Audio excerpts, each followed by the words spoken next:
Bad color schemes, not good. Clashing background and font colors can lead to distraction, confusion, headache, nausea, vomiting, and loss of bladder control. Welcome aboard today's episode of Comedy from Home. This is the comedy show that comes to you from my office right here in my home in Southern California. I am your host, Don McMillan. Thank you, as always, for joining us today. Today is a show that I've been putting off forever. Way back in, I think it was 99, maybe 2000, I did a video called Life After Death by PowerPoint, which took off. It really started my comedy corporate career because people started watching this video, which was showing you all the things not to do in PowerPoint, which you saw a clip opening today's show from that actual video, Life After Death by PowerPoint. Now it's shown in high schools and colleges and corporate trainings. And I really just wrote it as a joke, but now people are calling me all the time like, we need more things not to do in PowerPoint. It really helps. You need to write some more. Where's the sequel to Life After Death by PowerPoint? And I've done a couple sequels through the year, but today is the 2021 version. I'm going to give you a few more Life After Death by PowerPoint hints. So let's get to it. By the way, more live comedy coming up at the end of the show. Stick around. Filmed in front of a live studio, and it's from the original video, Life After Death by PowerPoint. But let's get to today's slides. Okay, here we go. More Life After Death by PowerPoint. These are the things that I don't want you to do. These are the things that are driving us crazy in the audience. Please, please, for the good of all of us, we're trying to make PowerPoint more livable, less painful. Don't do the following things. And the first one has more to do with you as a presenter than PowerPoint itself. And that is, and this drives me crazy, face your audience. Just look at the people. Talk to the people. Don't turn around and look at your slides. They know that's what they're looking at, but you should have already seen them. Look at the people. Talk to the people. We don't want to see the back of your head. You probably haven't combed your hair back then. If you have dandruff or something, we don't want face your audience. That's what I'm saying.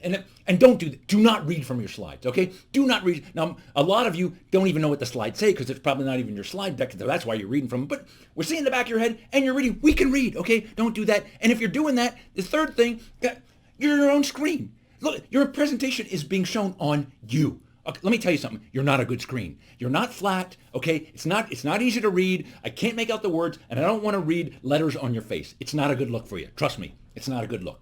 So face the audience, don't read from your slides, and get out of the way with the screen. This is all really common sense when you think about it. All right, what's next? This one, your text is too small. Wait, come on. Yeah, a 2 font, okay? The font has to be at least double digits, okay? They're too small. Why? You trying to conserve space on your PowerPoint slide? You're environmentally conscious on the acreage of your PowerPoint slide? Come on. Give me some size to your font, but don't make them too big. No, too big. Now you look like a moron, okay? Now you look like me, text big, talk lot, good. Not too big, okay? Just right. A nice size font. That's all we're asking for. And don't make your font scary, okay? You don't want blood dripping from your font. That's not a good message, okay? Pick your font carefully. Pick your font carefully. Oh, this drives me crazy. Ugh. Okay, is a bullet point, not a bullet paragraph, okay? Don't have a bullet point followed by 5 sentences. No, that's not a bullet point. That's a bullet paragraph. And you know what, you bullet paragraph abusers? We're going to have actual armed weapons. And if you have a bullet paragraph, we're going to start following bullets at you. That's why they call it a bullet point. No more bullet paragraphs. Drives me nuts.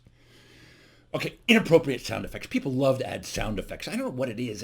Does it add to their message? But you don't want to pick the wrong sound effects. It can be embarrassing. For example, let's go. Pretend I'm giving a talk. Today's main topics, the revenue is down. Hey! Costs are up. Don't! First address from the new CEO. Not good. Newest reorganization. Reduction in personnel. Bye-bye. Bye-bye. Bye-bye. Bye-bye. Bye-bye. Bye-bye. That's not funny. What's next? Cleaning up our processes.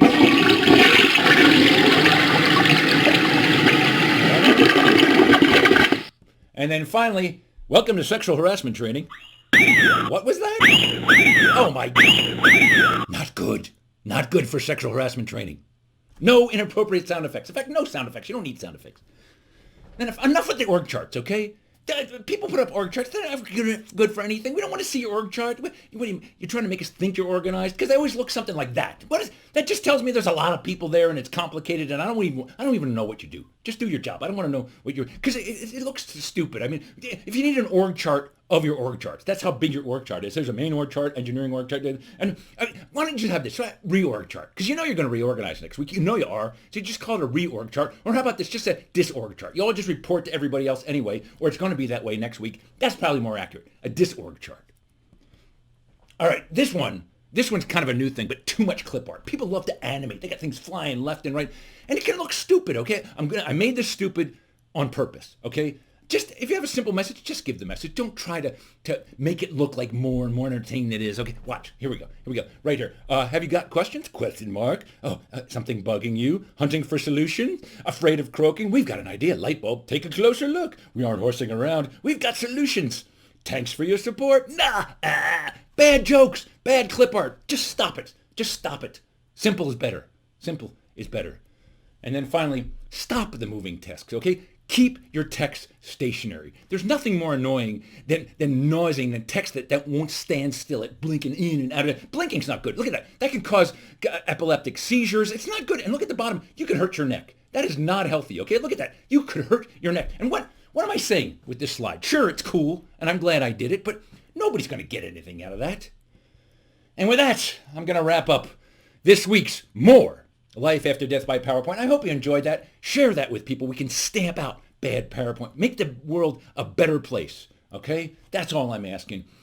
Stick around. There's more coming up from Life After Death by PowerPoint with a real studio audience, with real laughs. Last part might have been funny. I don't know. I can't hear you laugh. That's the thing. In the meantime, stay healthy. Get your shot. Get your COVID shot. And here comes your video. I've also noticed this. People love to pack data into their presentations. They shove more and more data thinking it's better, but it's not. The more data you have, the harder it is to read your slide, and the effectiveness plummets. Now you can improve the effectiveness by adding some shading and some 3D effects, and then some second order and third order effects, and then, I know, let's add some labels. That'll help a lot. And that's pretty much every marketing slide I've ever seen right there. Yeah. Then some like VP of marketing standing there going, it's real clear in Q4. What the hell are you talking about? Now, I'm into in animation. People become animators in PowerPoint. You can have things flying all over the place, and that can be good. If you're a visual learner, that will improve the effectiveness of your performance. But if you're easily distracted, more animations, and people have no idea what you're talking about. They're just, wow, that is cool, wow. And there's regions here, by the way. There's the simple but effective region. There's the active but confusing, the effective but boring, the active but ineffective, the dull but static region, the busy but useless, the ADD-only region, the useful but amusing, the stupid but confusing, the dull triangle, the hyper triangle, the sleepy square, the dizzying pentagon, and everything else I just call pointless motion. That slide right there took me an hour and a half to make, right there. PowerPoint can just suck the life out of you. It's amazing.